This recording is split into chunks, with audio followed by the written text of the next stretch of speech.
que no hace nada. Buenas noches, queridos amigos, bienvenidos a su programa Diálogos Divinos. Esta noche nos acompañan Rosy Sosa, el doctor Salvador Tomasini, buenas noches, Mabel Escalona Buenas y un noches. servidor Alejandro Carrega. Rosy, ¿nos puedes recordar qué platicamos en el programa anterior? Claro que sí. El programa anterior estábamos analizando un hombre creado por Dios, pero que en el uso de su libertad, este hombre decide apartarse de Dios, sacar a Dios de él y sacarlo de todos los aspectos de la vida de este hombre. Vimos un poco las consecuencias que tuvo en sí mismo, en el mismo hombre, esta decisión de vivir sin Dios. Y entonces nos cuestionábamos si este hombre, en el uso de su libertad, este hombre que estábamos viendo, era el hombre que Dios había creado. Y seguramente que no, ¿verdad? Pues, de acuerdo a los escritos de Luisa, pudimos deducir que no. Esto que hoy somos no es lo que Dios tenía en mente para nosotros. Pero también me parece que no quedó muy en claro todo. Y sí me gustaría que pudiéramos analizar un poco, doctor, ¿cuál es la finalidad de Dios en la creación? Especialmente, ¿cuál es la finalidad de Dios en la creación del hombre? Bueno,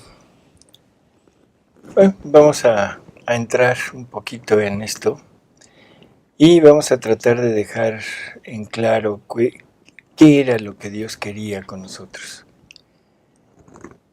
Lo primero, yo creo que necesitamos recordar qué es Dios. ¿Qué nos dice la Biblia de qué es Dios? ¿Qué es Dios, Alejandro? Nos dice, quien no ama no ha conocido a Dios, porque Dios es amor. Dios es amor, perfecto. Esto lo encontramos en la primera carta de San Juan, y donde nos aclara perfectamente bien que Dios es amor, ¿verdad? El amor tiene muchas funciones, bueno, la única función y múltiples efectos de esta función. Y la única función es amar. Creo que ahí mismo en ese pasaje está algo que es interesante, ¿no? En el número 10 dice, ¿Qué nos dice? En esto consiste el amor, no en que nosotros hayamos amado a Dios, sino en que Él nos amó primero. Ese es el punto. O sea, entender que es Dios que nos ama primero.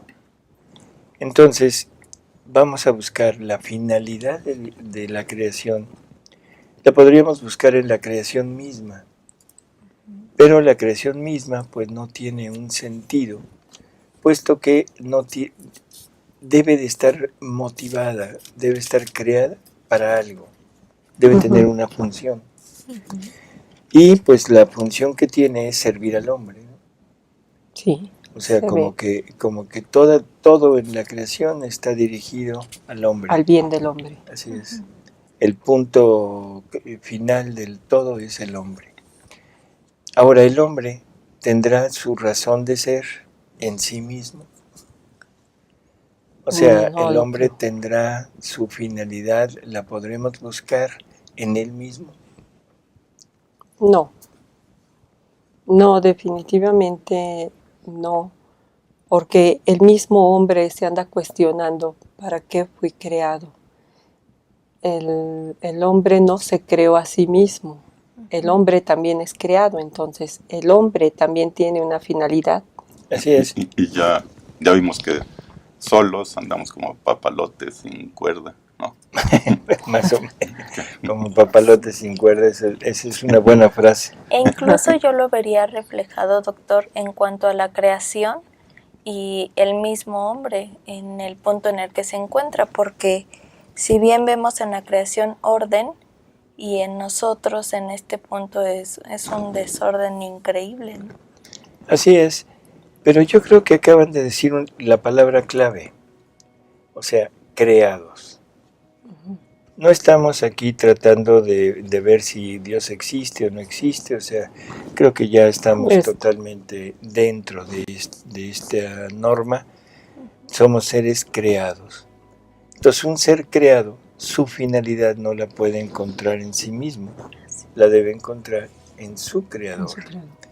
Entonces lógicamente esta finalidad vamos a buscarla en Dios. Y teniendo en cuenta lo que nos leía hace un momento aquí Alejandro de la Biblia, Dios es amor. Bueno, ¿y cuál es la función del amor? ¿Cuál es la única finalidad, la única acción? Es amar. Amar y ser amado.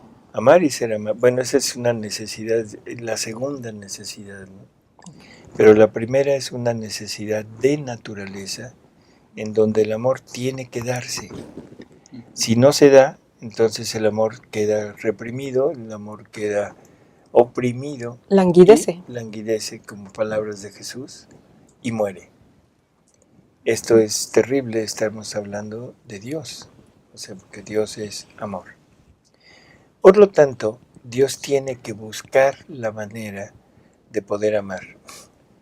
Pero para amar necesita amar a algo o a alguien, más bien dicho, a alguien que sea de la altura de Él, que sea digno de poder recibir el amor de Dios. Porque el amor de Dios no es dar algo, no es sentimiento nada más, sino en Dios es darse totalmente. Entonces Dios está dando totalmente, lógico, para que algo o alguien lo pudiera recibir, pues debe tener las mismas cualidades. Ser de la misma especie. Ser de la misma especie, de la misma naturaleza. De la misma naturaleza. Para poder cumplir esta necesidad. Dios está solo, o sea, y digo solo, aunque ya sé que me van a decir que no, que estaba en la Trinidad. Pero la Trinidad, entre los tres, conforman al Dios, al único Dios. O sea, ese Dios único que se manifiesta a través de tres personas para conformar todo lo que Dios es. Y Dios es amor. Y dentro de la Trinidad hemos ya concluido que el amor en la Trinidad, ¿quién es? El Espíritu Santo. El Espíritu Santo es el amor completo. Al que se le ha atribuido el papel ya del amor divino. Sí. ¿Y por qué? Porque lo tiene todo. Tiene la acción del Padre, que es darse, y tiene la segunda necesidad, que es la correspondencia. Y esa correspondencia la obtiene a través de su Hijo, o sea, del Verbo Eterno. Así es. Entonces, una vez establecidos estos dos movimientos, en ellos se encierra el Espíritu Santo. Bueno, más bien dicho, de ellos procede, de esos dos movimientos, procede el Espíritu Santo y encierra a las tres personas en un círculo de fuego, en el que se considera que ese es el amor divino. Por lo tanto, ahora este amor divino tiene que amar. ¿Sí se explica? Sí. O sea, entre ellos están conformando, no sé si la palabra sea exacta, pero están completando el amor divino. Una vez completado, están plenos, están llenos ellos, pero falta que ahora esta unidad que conforma la Trinidad se manifieste, salga a darse a alguien, y no hay nadie. Claro. No hay nada, no hay nadie en quien este amor pueda cumplir su función. Un bien no está completo si no se tiene tanto por dentro como por fuera. Y Dios tenía este amor que usted dice que conforman los tres solo dentro de sí. Así es. Entonces le hace falta falta ahora el sacarlo de sí. En ese momento, Dios, vamos a ponerlo como si fuera un ser humano, para poderlo entender. Dios se enfrenta a un problema. Necesita una criatura que no existe. Pero Dios es infinitamente poderoso, Dios lo puede todo. Por lo tanto, deciden entre los tres crear una ¿cómo se llama? Criatura. una criatura, pero una criatura capaz de recibirlo, ¿sí? Capaz de recibirlo. Entonces, en ese punto es importante entender que necesita crear a un Dios. Ujú. Pero, Bueno, sí, Para perdón que- que le interrumpa, doctor. Tenemos una pregunta. sí. ¿Por qué es y se le llama verbo eterno? Ah, bueno, el verbo eterno, esa pregunta es muy interesante. A mí me gusta mucho. El verbo, ¿qué es un verbo? Es una palabra De acción. Es una acción y es una acción. realizada. Entonces, el verbo, la segunda persona de la Trinidad es, el Padre se piensa a sí mismo, se conoce a sí mismo, según Santo Tomás de Aquino, y en el momento que se conoce se expresa. Y la expresión es palabra. Pero esa palabra es un verbo. ¿Qué verbo es? ¿Qué palabra es? Fiat. Fiat. Fiat. El fiat de Dios, que es la segunda persona de la Trinidad. Entonces, el verbo eterno es la palabra de Dios, que es con la que Dios lleva a cabo todas sus acciones. Por lo tanto, cuando Dios crea, el Padre crea, pero crea a través de su palabra, a través de su fiat, a través de su verbo. Por lo tanto, el que lleva a cabo la acción de Dios, ¿quién es? El fiat, el verbo eterno. El verbo eterno, la segunda persona de la Trinidad. ¿Sí? No sé si con esto haya quedado más o menos satisfecho, pero verbo eterno es la palabra de Dios cuando Dios se expresa. Y esa palabra es un verbo, por lo tanto es la acción, y Dios crea por medio de la palabra. Fiat lux, hágase la luz. Ujú. Y luego dice un fiat por cada cosa creada, por cada cosa que va creando. O sea, es la misma palabra la que lleva a cabo estas acciones. ¿De acuerdo? Sí. De acuerdo. Bueno, tenemos entonces el que Dios necesita crear un Dios increado. Para amar. Y digo increado porque si Dios crea un ser igual que Él, o sea, un Dios, nunca podrá ser igual, Sino porque es creado. porque es creado. Y Dios es increado. Por lo tanto, esa solución no es adecuada. Entonces se ponen a pensar, es una forma de decirlo, se ponen a dialogar entre las tres personas. Una milésima de segundo.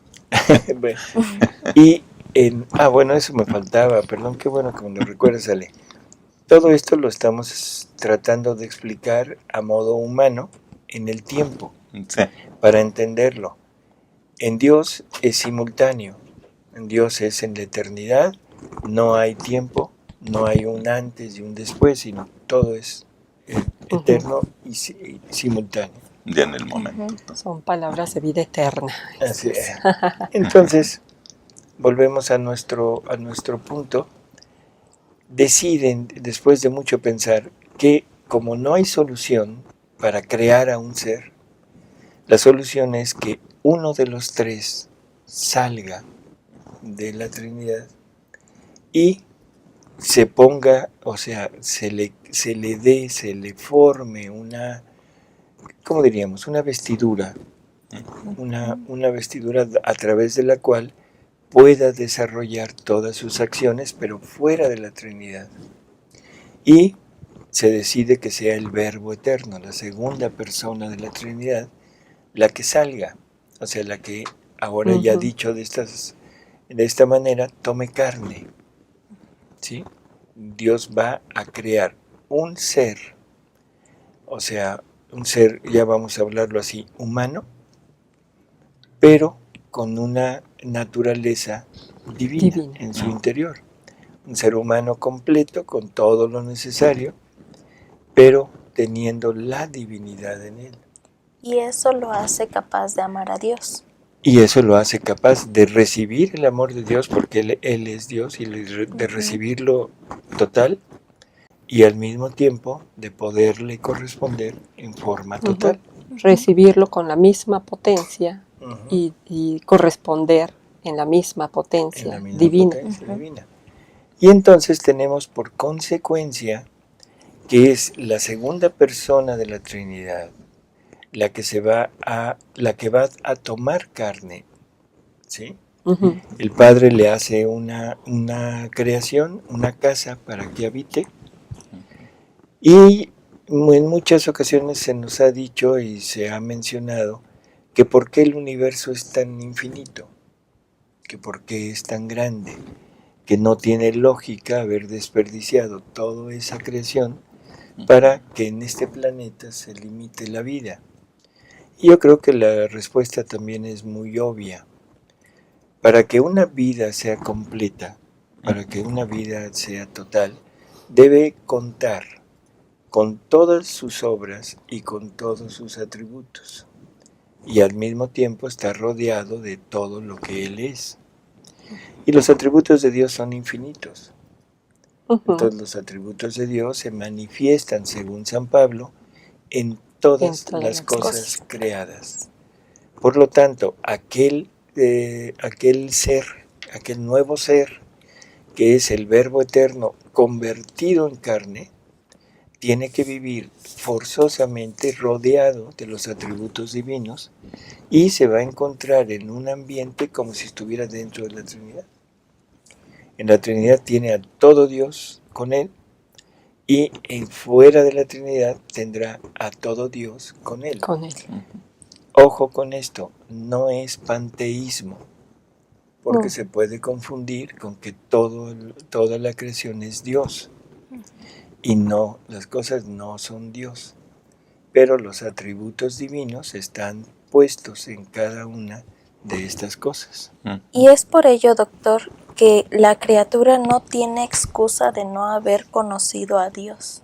Así es, y eso nos lo menciona San Pablo, ¿no? O sea, nos lo menciona San Pablo. Creo que hay una lectura de San Pablo, ¿no? Colosenses 1:15 me parece que menciona esto que ella dice. Así. Dice, Cristo es imagen de Dios invisible, primogénito de toda la creación. Primogénito, permíteme que te interrumpa. Primogénito, primero, Ujú. ¿sí? O sea, no es posterior, sino es el primer ser creado. Porque en Él fueron creadas todas las cosas, en los cielos y en la tierra. A ver, eso también es muy interesante. En Él fueron creadas todas las cosas. O sea, ¿qué nos está diciendo? Que la acción de Dios en el exterior de Él es Jesús, es en donde se desarrolla todo. En Él somos, en Él nos movemos, en Él vivimos y de Él recibimos todo. Porque fuimos puestos en Él, fuimos depositados en Él desde el momento mismo de la decisión de crear todo. Y yo preguntaría, ¿desde cuándo? Desde toda la eternidad. Desde toda la eternidad, porque Dios es un acto único. En el momento que Dios decide esto, en el momento que Dios saca esto, en ese momento es el momento en el que pone a todos en Él. Ujú. Así que, bueno, para ir más o menos entendiendo lo que vamos a hablar después. ¿Qué sigue, Ale? Dice, en los cielos y en la tierra, las visibles y las invisibles, tronos, dominaciones, principados, potestades. Todo fue creado por Él y para Él. Él existe con anterioridad a todo, y todo tiene en Él su consistencia. Él es también la cabeza del cuerpo de la Iglesia. Él es el principio, el primogénito de entre los muertos, para que sea Él el primero en todo. Para que sea Él el primero en todo. O sea, es total. Creo que es muy clara estas palabras de San Pablo, ¿no? Que nos aseguran que esto que estamos pensando es totalmente realidad. O sea, no es un pensamiento de nosotros, no es un pensamiento de Luisa, No, sino está Sí, no. dentro está del hogar. sustentado.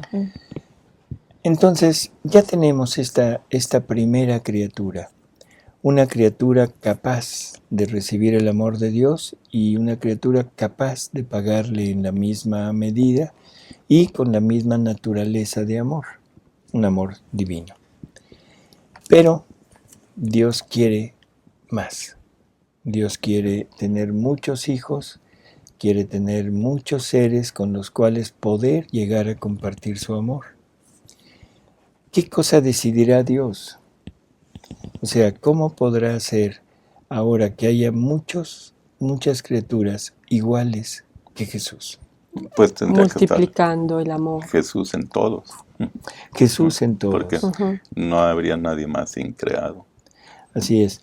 No hay otra persona, no hay más personas divinas que se salgan a la dextra y que tomen carne, porque ya hay una. Ya hay uno. Y Dios siempre, cuando hace algo, siempre la primera obra es completa y de ahí tomarán todos los demás. El primer ser humano es el propio El verbo eterno. que en la tierra se llama Jesús, y de él vamos a tomar todos los demás. Por eso es que en alguno de los programas anteriores estuvimos leyendo algunos artículos numerales del Catecismo de la Iglesia Católica, donde se nos dice que Dios quería participarnos de su naturaleza, de su vida, de su divinidad, de sus atributos. ¿Nos recuerdas cuáles eran, Ale? Es en el 295, 460, 759. Perfecto. Ahí en estos está encerrado todo lo que el Padre quería darnos, ¿no? Pero para la solución, para que haya más Jesús, es que Jesús se ponga en la criatura, como tú decías. O sea, ahora es un Jesús que debe de vivir en la criatura y que debe de actuar desde la criatura para tener todo encerrado en él. Todo lo que él es lo que nosotros vamos a vivir. Y eso es el catecismo de la Iglesia Católica. En el 521, ¿te acuerdas? Sí. Donde nos dice que todo lo que Cristo vivió lo hace posible que nosotros lo vivamos en Él y Él en y nosotros. que Él lo viva en nosotros, o sea, ser una unidad. Ajá. Entonces, de alguna manera estamos hablando de que es Jesús el que debe habitar en nosotros. Cuando oímos estas palabras, pues nos pueden parecer raras, pero yo pienso que en la actualidad ya no es así, porque tenemos la Eucaristía. Y la Eucaristía es recibir a Jesús, tener su presencia dentro de nosotros. El único problema es que en la Eucaristía la presencia de Jesús, la presencia real, se va una vez consumida la especie. Cuando se lleve a cabo este proceso de un Jesús en nosotros, un Jesús obrante en nosotros, será un Jesús que ya no nos deje y que esté continuamente en unión con la criatura y obrando a través de la criatura. Y esto, si lo recuerdan, está en el Evangelio de San Juan. ¿Te acuerdas, Rosy?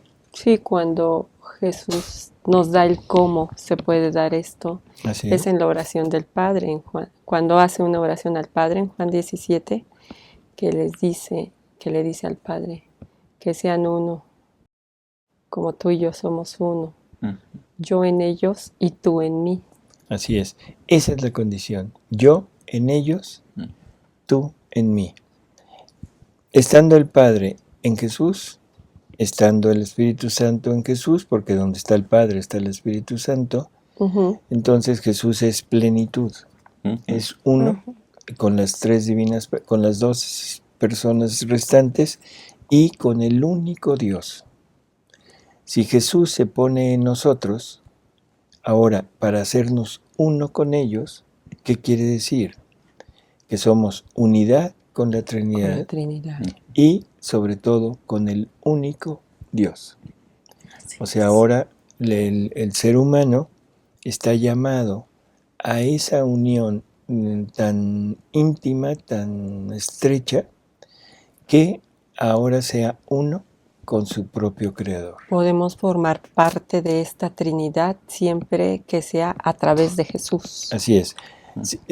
Jesús es el punto Es el principal, punto de porque Jesús es el puente entre la divinidad y la la humanidad. Ajá. O sea, es el mismo Dios que toma carne, no, bueno, se vuelve carne, no toma una humanidad ajena a él, sino se vuelve carne, y eso lo dice San Juan en su Evangelio. Y el Verbo se hizo carne, Ajá. no tomó carne, y no podía tomar carne porque no había carne. Ujú. ¿Sí? Se hizo. O sea, no había una humanidad antes como para que el Verbo Eterno decidiera ponerse Ah, en alguien. Y esto es importante porque a veces pensamos en las acciones de Dios sumergidas en el tiempo. Y pensamos que las acciones de Dios se van dando de acuerdo a los momentos, a las circunstancias y a Ujú. los tiempos de la sociedad y del hombre. Como si fuera Dios el que se ajustara a lo que va Así es. pasando. Sí, ¿no? Y no, es- es un Dios que vive en la eternidad, es un Dios que conoce todo lo que va a pasar, todo lo que nosotros vamos a hacer, y es un Dios que en ese acto único saca todos los remedios para la humanidad y para lograr su plan. Porque su plan es el que se está malogrando. Sí. Así es. Entonces, no había una humanidad, no había nada, sino es el Verbo quien se hace carne. Y ahora, todos fuimos creados a imagen y semejanza de Dios en su Hijo Jesucristo. Y lo del acto único es un solo acto, porque si hubiera dos ya no sería perfecto. Como usted Así dice. es. O sea, Dios es, la grandeza de Dios está en ser acto único. Sí. Eso es lo que significa, perdón. Y en este momento estamos solo a imagen, a semejanza no estamos. Bueno, imagen, ya tenemos la imagen, que es la naturaleza de la Jesús, naturaleza de la humana humanidad. de Jesús. La semejanza es el actuar como. Así Y es. eso, pues, todavía no lo tenemos, ¿no? Ujú. O sea, es un camino, un proceso que también ya mencionamos en algún programa Así es. con las palabras del cardenal Ratzinger en aquel tiempo, Ujú. donde él se cuestionaba que cómo se podría completar ese trabajo de llegar a ser hombre, ¿no? Y que después ya como Benedicto XVI ya lo pone perfecto, porque dice que el hombre llegará a ser hombre cuando adopte la voluntad divina como propia. Cuando la voluntad de Así Dios es. ya no le sea más ajena, Exacto. sino le sea más propia Que su que propio, la que propia él mismo. voluntad humana. Así es. Así es. Y en otra parte dice que el destino del hombre es llegar a ser una sola cosa con Jesús. Ujú. O sea que lo deja perfectamente marcado. Así que bueno, estamos en este proceso, estamos en este camino, pero regresémonos al paraíso. Ya está el plan, ya está la La humanidad creación hecha. de Jesús, ya empezó la creación, ya está realizada la creación y falta nada más el hombre. Recordemos, Jesús no sería lógico que viniera primero, porque si Él viene primero, que es el primer hombre creado, Él ya tiene su humanidad. O sea, es una humanidad en la mente de Dios, pero que tiene que salir de una familia humana, Ujú. porque lo injertan en una familia humana. Por lo tanto, tiene que venir la creación del primer hombre a imagen y semejanza de Jesús. Y ese es Adán. Entonces, la creación de Adán es muy especial. Se sale totalmente de lo acostumbrado hasta ese momento, porque Dios estaba creando por medio de su palabra. Así es. ¿Sí? Todo Hágase era una orden. una orden y el Verbo eterno llevándola a cabo. Ujú. Cuando llega el hombre, las cosas cambian porque dice, hagamos. Ya no es haya ni que produzca, sino hagamos. Y se pone la Trinidad, se enfrasca la Trinidad en la creación de aquel hombre. Lo completa, lo toma del barro de la tierra, pero es una estatua. Sí, Ahora, esa estatua pues es inerte, está muerta. Sí. ¿Qué hace Dios para darle vida? Es una vida que debe ser a imagen y semejanza de su Hijo encarnado. ¿Qué hace? Le infunde el Le- aliento. Le Aliento. infunde su aliento, o sea, se infunde Él en el hombre y ahora ahí está el hombre ya vivo con un Jesús dentro de él. Suena raro, sí, suena raro por los tiempos, porque Jesús vendrá miles de años después, pero en la mente de Dios y en el eterno presente de Dios es actual. Ujú. Es lo mismo que pasa con la Virgen María cuando es redimida, ujú, porque la Virgen tuvo que ser redimida, Ujú. pero fue redimida por anticipado gracias a los méritos de su Hijo, pero se le aplican por anticipado. Ujú. Aquí es más o menos igual. Es creado el hombre y es creado ahí, en ese momento, con el aliento de Dios, que es el Verbo eterno encarnado en él, para que pueda tener vida. ¿De acuerdo? Ujú. Y empieza el hombre su vida. Hay algo que es muy curioso porque al principio nos narran que el hombre estuvo solo. sí. O sea, Adán Así estuvo es. solo. Incluso hay unas frases de Yahvé, del Dios, que dice, no es bueno que el hombre esté solo. Busquémosle una compañía. Ujú. ¿Y qué hace Dios? Duerme Adán y saca a Eva No, de él, ¿no? Primero busca a alguien de la creación. primero le lleva a todos los animales. Bueno, pero los No, no, animales. pues, Ajá, Perdón. Se encontró. ajá. Perdón, No, sí, pero sáqueme de esa duda. le lleva a los animales y dice el Génesis que Adán le puso nombre a todos los animales. Y al final dice lo que dijo ahorita Alejandro, Dicen, no se encontró Compañía Compañía. adecuada. compañía adecuada para el hombre. Ujú.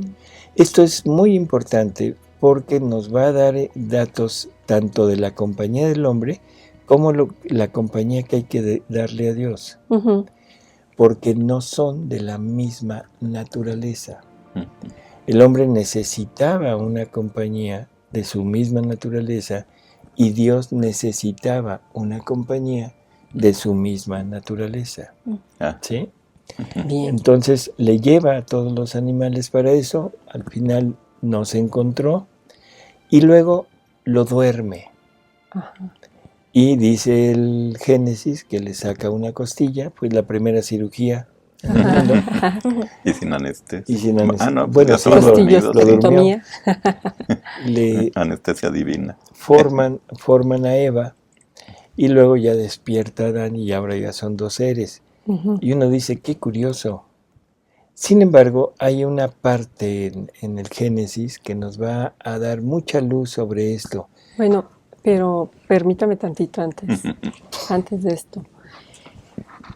Podemos decir entonces, por esto que nos está usted platicando, Eva no fue creada, No, Eva fue sacada de... fue sacada de Adán. Se De dice Adán. que fue formada. Esa es la palabra que se usa. Ajá, Pero en realidad fue sacada de Adán. ajá. Sí es lógico porque cuando está haciendo al hombre, cuando la Trinidad se sienta a decir, hagamos al hombre a imagen y semejanza nuestra, bien, aquí sí hay un detalle bonito que nos distingue de toda la creación. todo lo hace con su palabra, pero al hombre lo toma con sus manos y lo forma. Pero solo es una imagen, solo es una a la que le sopla. De ahí saca a Eva después de esto que vimos.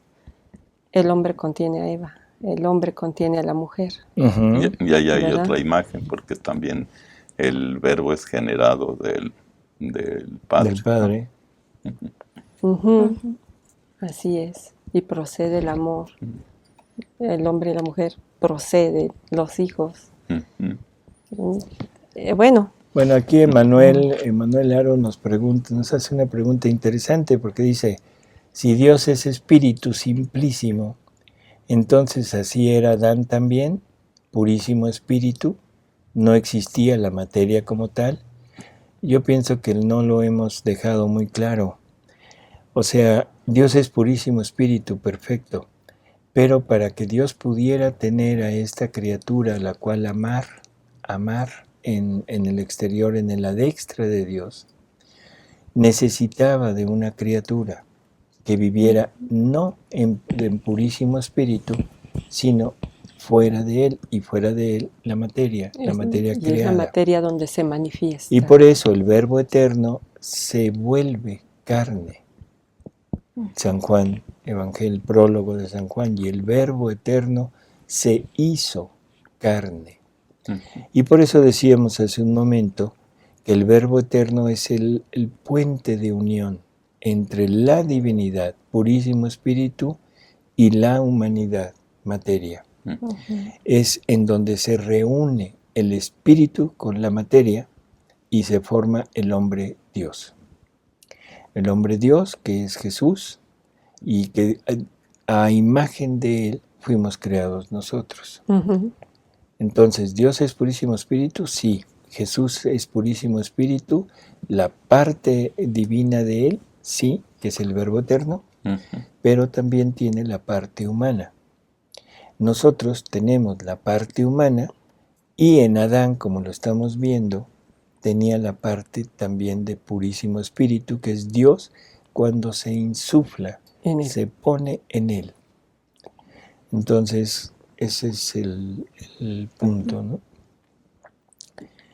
Creo que decíamos que en el Génesis... Génesis 5:2 nos habla. Dice, los creó varón y hembra, los bendijo y le puso por nombre Adán. Parece una frase más del libro, parece una frase más que se lee rápidamente, pero las palabras son muy curiosas. Dice, los creó, plural, varón y hembra, plural. Los bendijo, plural, y le puso, singular, por nombre Adán. Entonces, ¿qué nos está queriendo decir esto?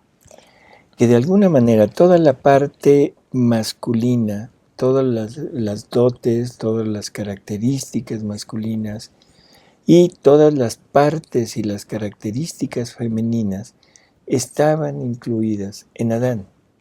Sí. Y eso en la actualidad todavía es notorio.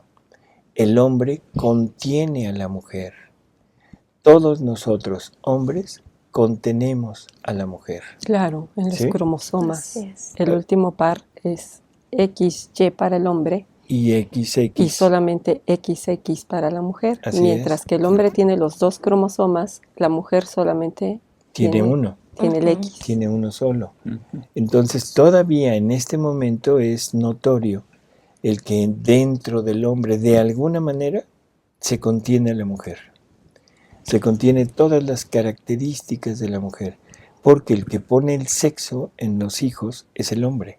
Así es. La mujer siempre va a aportar un cromosoma X.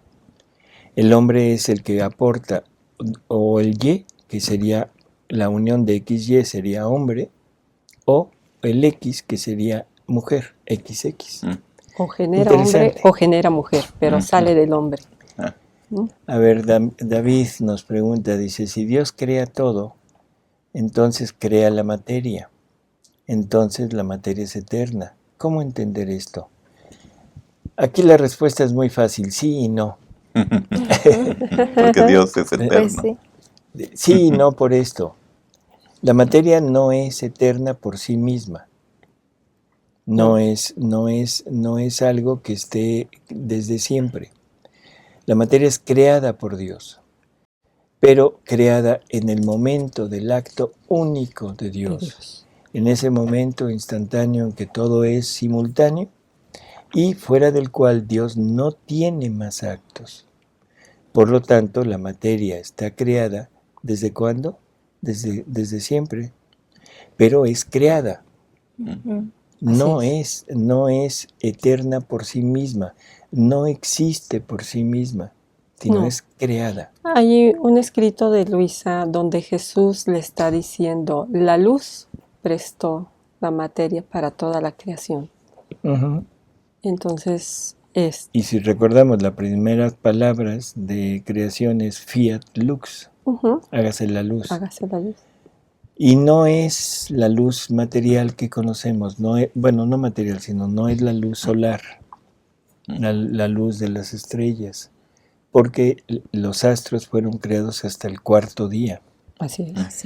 O sea, así que en ese día del fiat lux, ¿qué tipo de luz haya creado Dios? No sabemos, pero es creada. Y de ahí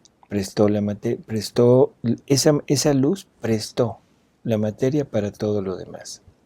Si esto lo juntamos con lo que acabamos de ver del catecismo y de la carta de San Pablo, donde Jesús es el primogénito de toda la creación, esto por favor que quede claro, primogénito de toda la creación, y la luz prestó la materia para la creación, lo primero creado debe haber sido Jesús. Claro. Y Jesús es la luz del mundo. No la iglesia de la luz del mundo, no. Sino es la luz del mundo. Yo soy la luz, ¿sí? la verdad. Yo soy la verdadera luz. Entonces, podríamos pensar que esa primera luz es Jesús. Y si es Jesús, coincide con lo que leímos, de que en Él fuimos creados. En Él somos. En Él existimos. En Él nos movemos. O sea, creo que sería lógico pensarlo. Sí. Es simple reflexión.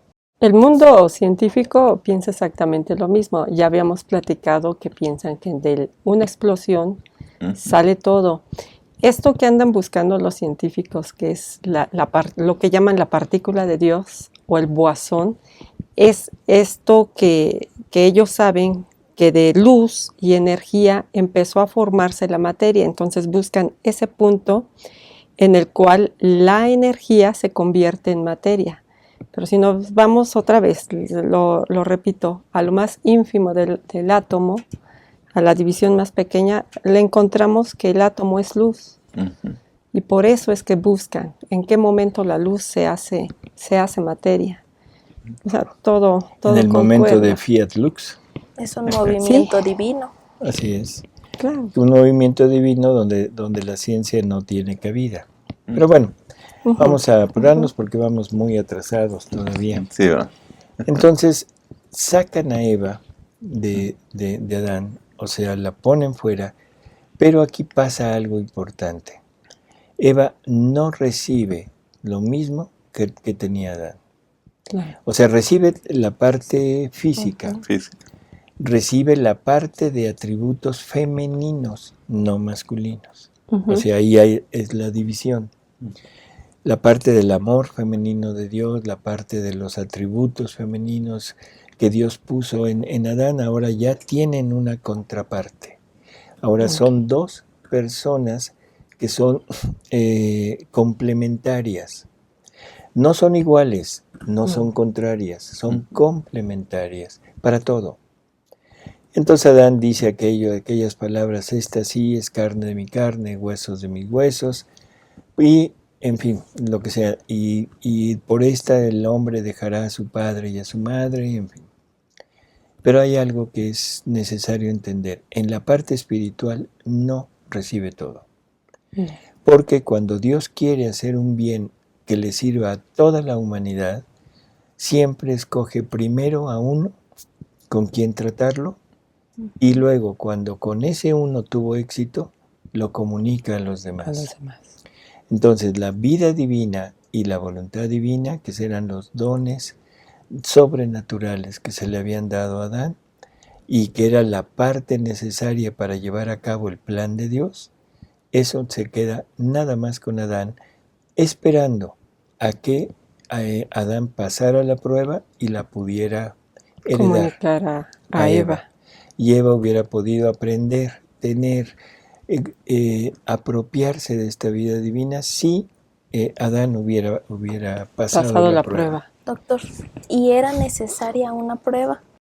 Por supuesto, porque para que el hombre sea exactamente igual que la humanidad de Jesús, que el Verbo eterno encarnado, se necesitaba que fuera libre. Libre es Él, libre deberíamos de ser nosotros. Y se nos dio una voluntad libre para decidir. Y una voluntad, como ya lo mencionamos en algún programa, capaz de vivir sin Dios. Okay. Entonces, ahora, la parte para poder decir sí quiero, es necesario una voluntad libre y eso se lleva a cabo a través de una prueba.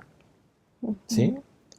Y la prueba fue ¿cómo se llama? El no comas del árbol del conocimiento del bien y del mal. Nos vuelven a preguntar, David, ¿entonces se puede decir que Eva no vivió en divina voluntad? Por supuesto que no. Nadie ha vivido en divina voluntad, nadie, más que, bueno, exceptuando a Jesús y María, o sea que ellos son aparte, pero Adán durante los primeros momentos de su vida y ahora Luisa Picarreta.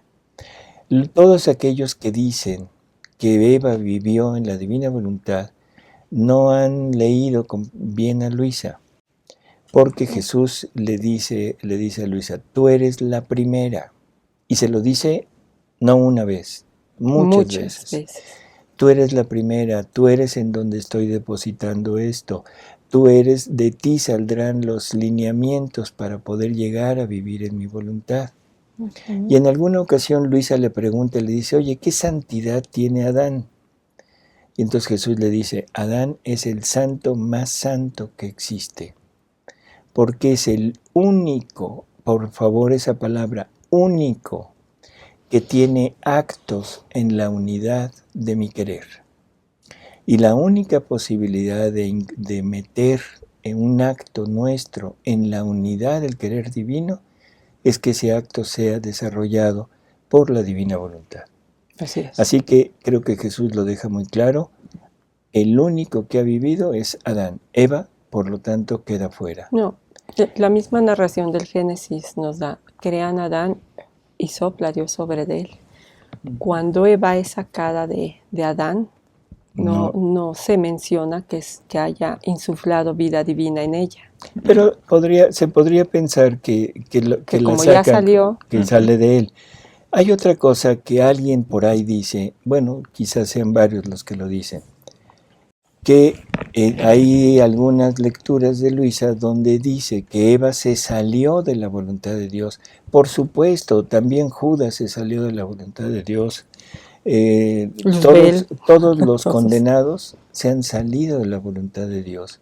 La santidad, sea cual sea, sale de la voluntad divina. Salirme de la santidad es salirme de la vida, de la divina voluntad de Dios.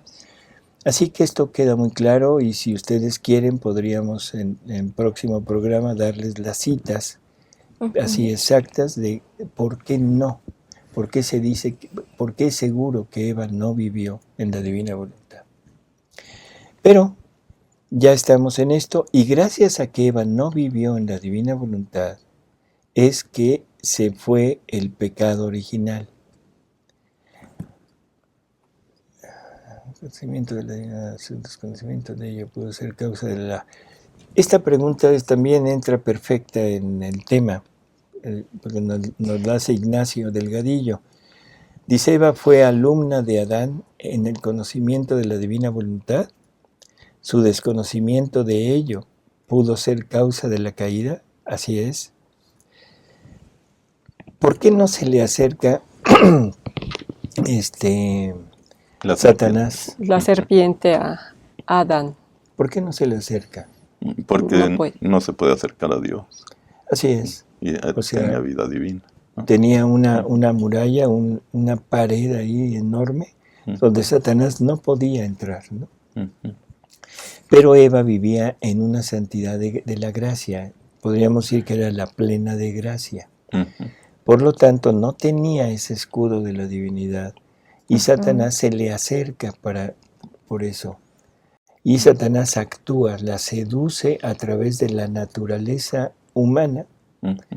y logra que se coma el fruto del árbol.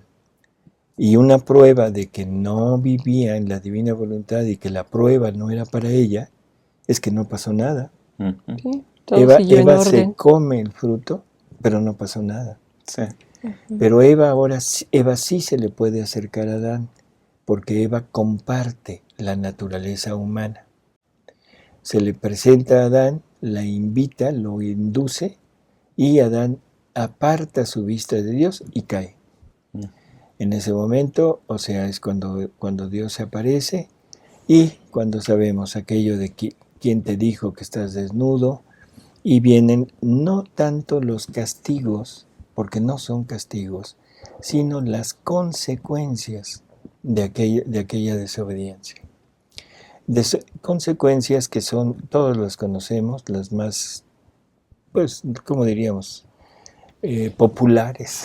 Lo que siempre vivimos. Es Ujú. el envejecimiento, el deterioro, la enfermedad, El la trabajar muerte, para obtener para nuestros comer. el recursos. trabajar para obtener, en fin, todas las consecuencias de esto, ¿sí? ¿Por qué corren a Adán y Eva del paraíso? O sea, ya hemos hablado de que el árbol del conocimiento del bien y del mal es la voluntad humana, porque es lo único capaz de poderle decir a Dios, quítate, y Dios se quita. Entonces, el punto principal de la prueba es, no comas de ese fruto, del fruto de tu voluntad. Nunca hagas un acto de tu voluntad sola, sin la unión con la voluntad divina. Los actos que cometió Adán, el separar la vista de Dios y fijarlos en Eva. el fruto, eso fue un acto que Dios no estaba unido ahí, puesto que Dios lo había prohibido. Ese es el comerse el fruto del árbol del bien y del mal. Entonces la pregunta, ¿por qué corren a Adán y Eva del paraíso? O sea, esa expulsión del paraíso, ¿a qué se debió? Más adelante en el Génesis menciona que menciona Dios que tiene que sacarlos del paraíso para que no vayan a estirar su mano y coman del fruto del árbol de la vida y sean uno como Y vivan para siempre. Vivan para siempre. Eso es algo interesante porque nos viene a reafirmar un poquito lo que hemos estado diciendo. En el centro del paraíso existían dos árboles. El del conocimiento del bien y del mal, que es la voluntad humana, que es la que ocasiona que nos salgamos, y queda también el árbol de la vida, que nos revertiría el castigo, porque el castigo era morirás, irremediablemente morirás, espiritualmente y materialmente. Si hay un fruto que dé vida eterna, que es un árbol de la vida, la pregunta es, ¿qué fruto será? Jesús. Jesús, yo soy el verdadero pan, el que come mi carne y bebe mi sangre tendrá vida eterna. El que no coma mi carne y no beba mi sangre no tendrá vida eterna, morirá. Entonces creo que es muy claro. El Génesis, que se ha tomado como un relato casi de niños y de un relato en donde no se dice que Moisés prácticamente lo inventó o lo tomó de otras culturas.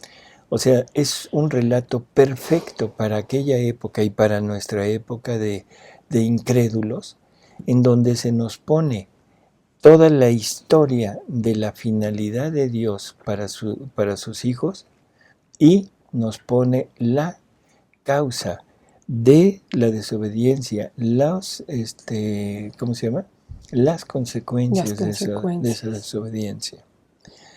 Así que, en términos generales, este es como el punto principal. Había un Jesús, de alguna manera, representado ya en el interior del hombre, que ya no puede alcanzar porque revertiría el castigo. Y de ahí en adelante, a ver, dice Eduardo Velázquez, ¿entonces Eva se condenó? No. ¿Está en el cielo? Está en el cielo. Sí. O sea, viene la parte del arrepentimiento, viene la parte de la promesa del Redentor y todos los seres de ahí en adelante se van a salvar si son fieles a esta promesa, ¿sí? Luego dice Emanuel, ¿de qué fecha es el escrito donde refiere a que Satanás ¿qué? Excitó todos sus miembros a Eva. Eso no está en Luisa. O sea, no es de Luisa, sino eso es de María Valtorta. Y está en el final de la primera parte del tomo 1, donde hay las conclusiones de la vida de María y del pecado original. Dice, a morir por todos los que no tenían sacramentos. No sé, bueno. ¿Se referirá a Jesús? Vino a morir. Dice, Adán y Eva fueron redimidos o perdonados cuando vino Jesús. Todos, o sea, todos los del Antiguo Testamento, los justos, los que lograban la salvación, se tuvieron que ir al seno de Abraham. El seno de Abraham a esperar a la redención de Jesús para que Jesús, una vez cumplida su misión, lo sacara de ahí. Había una antigua alianza con el pueblo judío. Todos los que cumplían con este pacto pasaban al seno de Adán. De Abraham. De Abraham, sí, al seno de Abraham.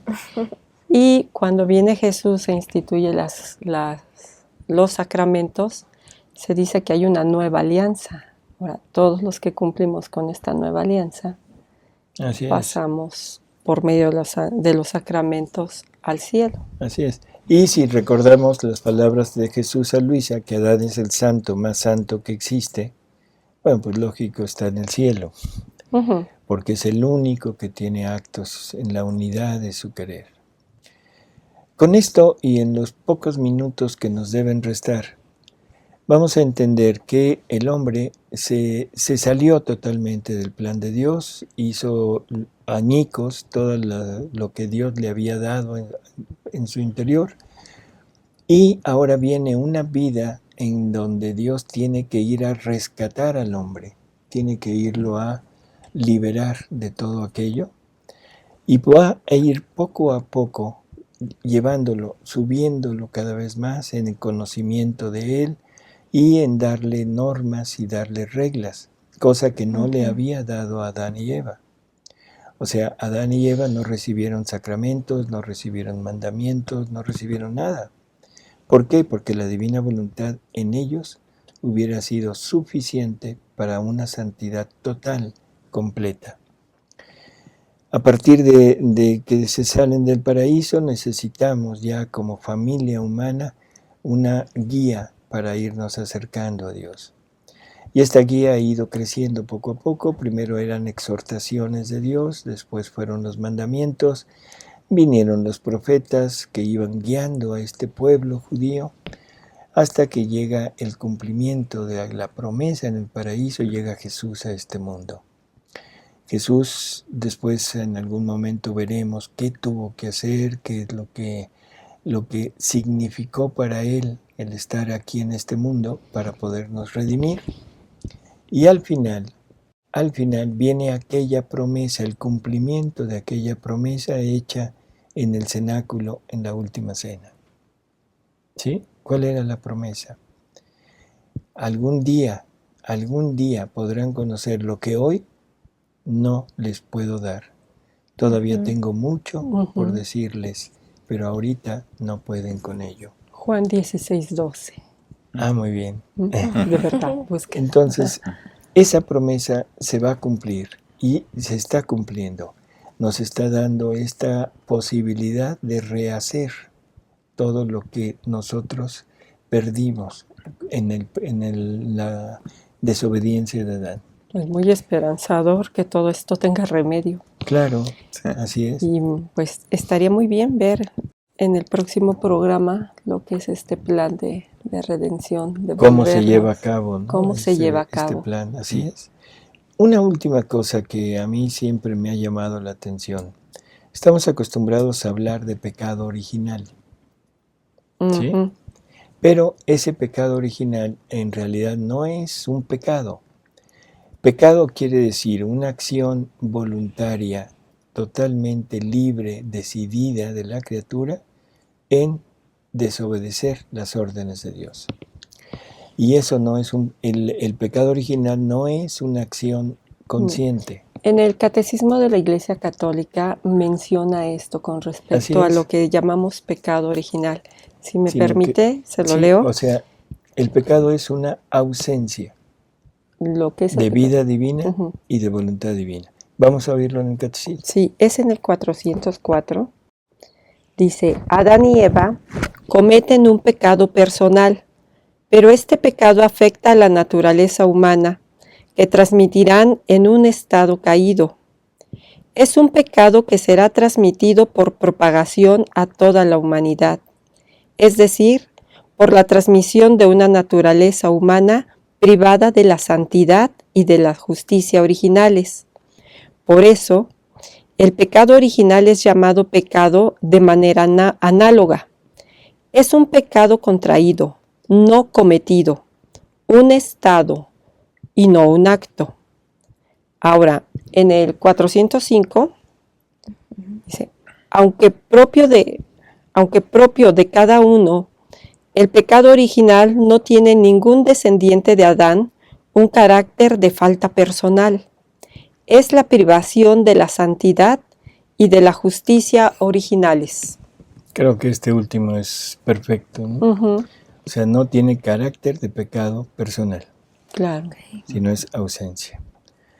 Pues amigos, nos quedamos, como de costumbre, muy cortos en lo que hubiéramos querido decir, mencionar.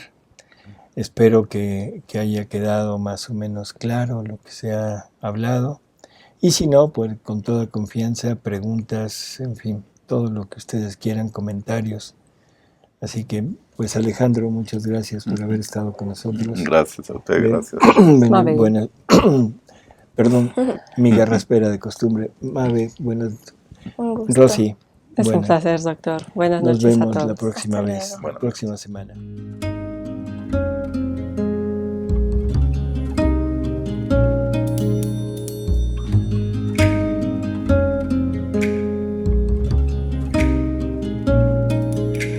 Parece que no hace nada, parece que no hace nada, las almas que viven.